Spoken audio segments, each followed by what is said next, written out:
As he began to unravel his secret, one he'd guarded with every fiber of his being, it hit me.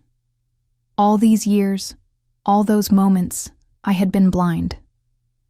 My heart ached with the realization of how much he meant to me, and how foolish I had been not to recognize it sooner. The weight of regret pressed heavily on my chest. Dean, I faltered. I never realized. His fingers tightened around mine, offering solace. Sometimes, he whispered, we don't see what's in front of us until the right moment arrives. I leaned in, the scent of his cologne enveloping me, the world narrowing to just us two. I would give anything to turn back time, to see clearly from the start. In that instant, one thing was certain. I was irrevocably in love with Dean. My name is Elle, and this is my story. I'd never been one to believe in fate, destiny, or any kind of predetermined paths.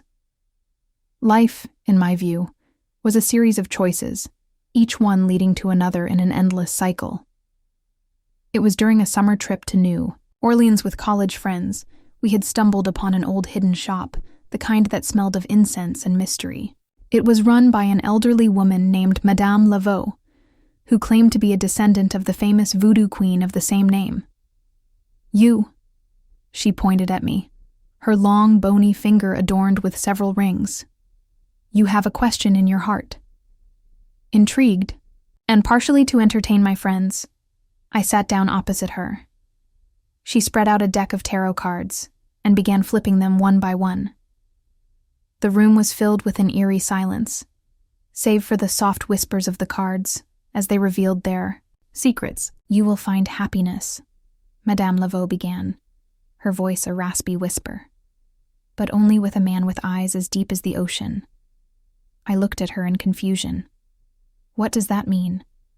Blue eyes, she stated simply, her gaze piercing into mine. Your destiny is intertwined with a man with blue eyes. At the time, I had laughed it off, taking it as a fun story to share back home. Little did I know how much weight those words would carry in my life. Months turned into years, and I found myself gravitating towards men with blue eyes.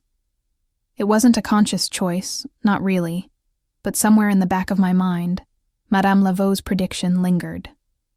There was Rob, with his ice blue eyes, then Alex with eyes the color of a clear summer sky. But each relationship, while filled with moments of joy, also had its share of heartbreak and pain. In the midst of this azure-eyed whirlwind, I met Dean. Dean, with his deep, soulful brown eyes. There was an intensity about him, a raw passion that drew me in. We became fast friends, and over time, it became evident that his feelings for me ran deeper. I'd be lying if I said I wasn't attracted to him. There were moments, fleeting and rare, when I'd get lost in his gaze, feeling a warmth and connection I hadn't felt with anyone else. But every time things started to get serious, the fortune teller's words would echo in my mind. Could I truly be happy with a man without blue eyes? One evening, as we sat on my apartment's balcony, overlooking the city lights, Dean took my hand. Elle, he began, his voice shaky. I love you. The weight of those words, the emotion behind them, made my heart race. I wanted to say it back, to let myself be loved, and to love in return. But the memory of the prophecy held me back. Dean, I began, tears forming in my eyes. I care about you deeply, but I can't. I can't be with you. He looked at me, confusion evident in his eyes. Is it because of my eyes? I was taken aback. How did he know? He chuckled bitterly. I've seen the way you look at men with blue eyes. There's a longing there, a depth that I've never seen when you look at me. It broke my heart to hear him say that. I tried to explain, to tell him about Madame Laveau and her prophecy. But the more I spoke, the more absurd it sounded, even to my own ears. We ended the night in silence. each lost in our own world of thoughts and emotions. A few days later, Dean moved out of the city, leaving behind only a note. "Find your happiness, Ella, wherever and with whomever it may be." The guilt and regret weighed heavily on me. I had let go of a love that was real, tangible, for a prophecy that might never come true. The days turned into weeks, then months. I dated a few more blue-eyed men, but my heart wasn't in it. The magic, the connection I'd once felt, seemed to have disappeared. One evening, as I sat alone in my apartment, I pulled out the tarot cards I'd bought on a whim from Madame Laveau's shop. I shuffled them, trying to find answers, some guidance. The cards revealed a mix of images, cups, swords, a wheel of fortune. But the one that stood out was the Lover's card. 2 figures, one with deep blue eyes, and the other with warm brown ones. Suddenly, it all became clear. The prophecy was not about finding happiness with a blue-eyed man. It was about finding balance, accepting love in all its forms, and not being bound by preconceived notions.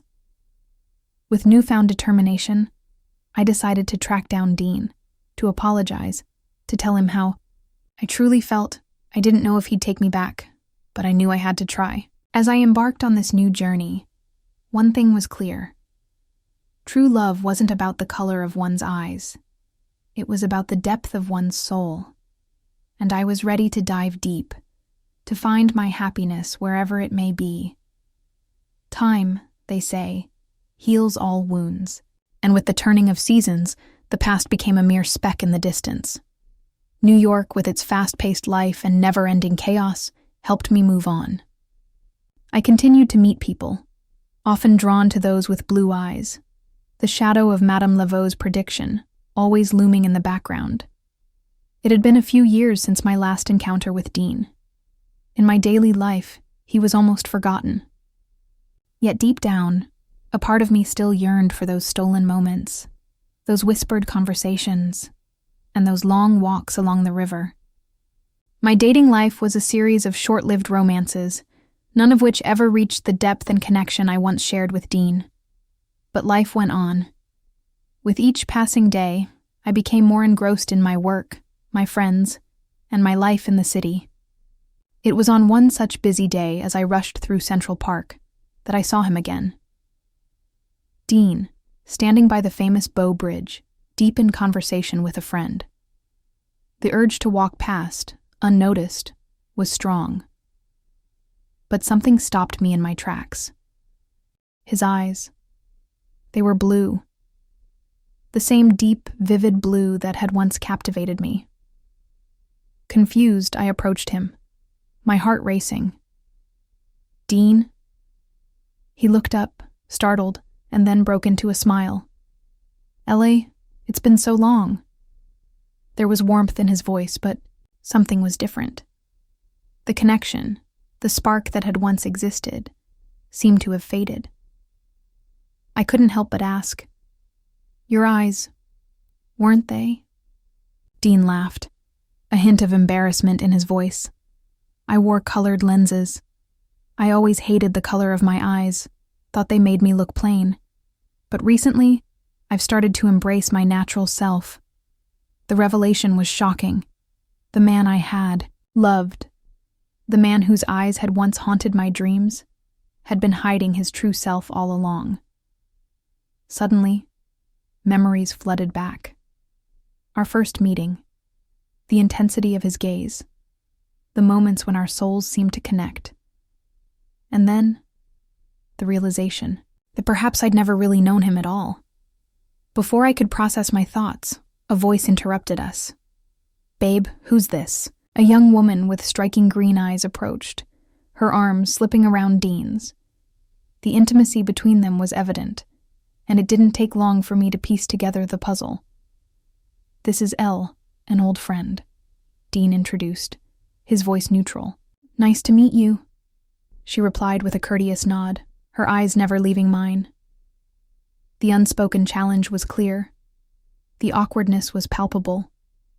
Here I was, face to face with the man I had once loved, a man who was now in love with someone else. After a few minutes of strained conversation, I made my excuses and left, the weight of the encounter pressing down on me. As I walked away, the truth hit me hard. All these years, I'd been chasing a fantasy, holding on to a prophecy that had no basis in reality. I had let a fortune teller dictate my choices, my relationships, and my life. Madame Laveau's words echoed in my ears. But for the first time, I questioned their validity. Maybe the prophecy was never about the color of one's eyes. Maybe it was about seeing beyond the superficial, about finding someone who truly understood and connected with my soul.